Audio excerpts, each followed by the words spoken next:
लेकिन जो चर्चा हो रही है वो उस दृष्टिकोण से नहीं हो रही है कि किसी तरीके से शिक्षा में सुधार लाया जाए।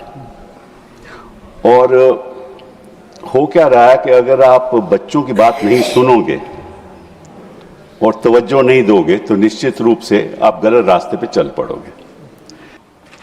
Modi ji take action to secure the next generations future, वो पेपर लीक की बात नहीं कर रहे थे। एक ने कहा मैं नौकरी ढूंढता हूं तो 10,000 से मैं ग्रेजुएट हूं, मुझे 10,000 से ज्यादा मिलता नहीं, मैं करूं क्या। एक और ने कहा this is the first step, it's not just about education, it is about the job market. मैं बच्चों की बात कह रहा हूं जो संतर मंतर में थे। पेपर लीक तो एक इग्नाइटिंग फैक्टर था ना। फिर एक ने कहा resignation is not an end, it's the beginning. सदन में जो भी यहां बैठा है उनके मन में ये बात तो जरूर होगी कि बच्चों के भविष्य के बारे में, कि उनका भविष्य अच्छा होना चाहिए, उज्जवल होना चाहिए सभी को। मैं नहीं सोचता कि कोई भी ऐसा सदन में जो बैठा हो ऐसा नहीं सोचता होगा।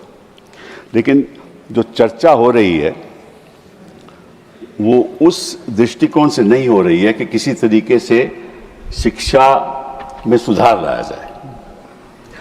और हो क्या रहा है कि अगर आप बच्चों की बात नहीं सुनोगे और तवज्जो नहीं दोगे तो निश्चित रूप से आप गलत रास्ते पे चल पड़ोगे। जो बच्चे यहाँ जंतर मंतर में थे, वो जो नीट पेपर लीक है वो तो एक इग्नाइटिंग फैक्टर था, वो कारण नहीं था। और मैं क्यों इस बात को कह रहा हूं, क्योंकि मैंने बच्चों से बात की, मैं उनका नाम नहीं लेना चाहता तो वो टारगेट हो जाएंगे। एक ने कहा we have been left behind, मुझे पीछे छोड़ दिया। Modi ji take action to secure the next generations future, वो पेपर लीक की बात नहीं कर रहे थे। एक ने कहा मैं नौकरी ढूंढता हूं तो 10,000 से मैं ग्रेजुएट हूं, मुझे 10,000 से ज्यादा मिलता नहीं, मैं करूं क्या।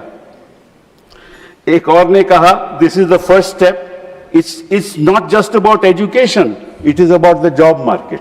मैं बच्चों की बात कह रहा हूं जो संतर मंतर में थे। पेपर लीक तो एक इग्नाइटिंग फैक्टर था ना। फिर एक ने कहा resignation is not an end, it's the beginning. We haven't even scratched the surface. The resignation we haven't even cracked the surface. His resignation is not an end but only the beginning. The movement started by Gen Z must continue until every deserving student in this country gets an equal opportunity based purely on merit. ये ख्याल लाते बच्चों के। एक ने कहा the protest is no longer about one exam or a paper leak. It is about rebuilding trust in education and the recruitment system.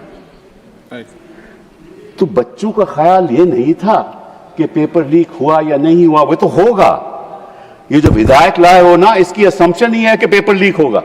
Yes, तो naturally तो ये इशू नहीं है देश के बच्चों के सामने।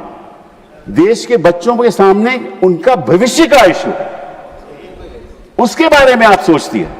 उसके बारे तो आप विधेयक को लाए नहीं। इस देश में सिचुएशन क्या है कि 1 लाख से ज्यादा तो सिंगल टीचर स्कूल है।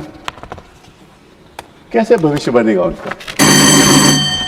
2 मिनट बोल देंगे सर, 1 मिनट और कंप्लीट करें। बोल ले, मैं देखिए मैं कोई इधर उधर की बात नहीं, समय देखिए।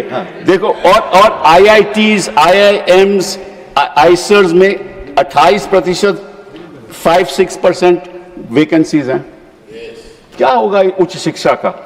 26% वैकेंसीज एसोसिएट प्रोफेसर में है, 56%, 18% असिस्टेंट प्रोफेसर में है। कैसे आप उच्च शिक्षा को सुधार कैसे लाओगे। इसका प्रभाव तो बच्चों पे पड़ता है ना। फिर 5,400 वैकेंसीज हैं यूनिवर्सिटीज में, which is more than 15%। 81% of India's children who are enrolled, 81% in higher education, they can't get a job. 40% of faculty positions in these universities remain Please vacant. conclude now. Please मतलब conclude. कि आपके Please conclude. अध्यापक है नहीं, भविष्य बच्चों का है नहीं, और आप विधायक ला रहे हो पेपर लीक की, और बच्चे कह रहे हैं पेपर लीक से कुछ नहीं होने वाला, सारे ढांचे को सुधारो। यही बात मैं कहना चाहता था, आपने मुझे अनुमति दी, बहुत बहुत धन्यवाद। Thank you. माननीय श्री संजय यादव। नेशनल दस्तक की आपसे गुजारिश है कि अगर इसको बचाना चाहते हैं तो नेशनल दस्तक को सब्सक्राइब करने के लिए रेड कलर के सब्सक्राइब बटन को दबाएं, फिर बेल आइकन की घंटी दबाएं। नेशनल दस्तक को बचाने के लिए बहुत जरूरी है कि हर खबर को शेयर करें, लाइक करें, कमेंट जरूर करें।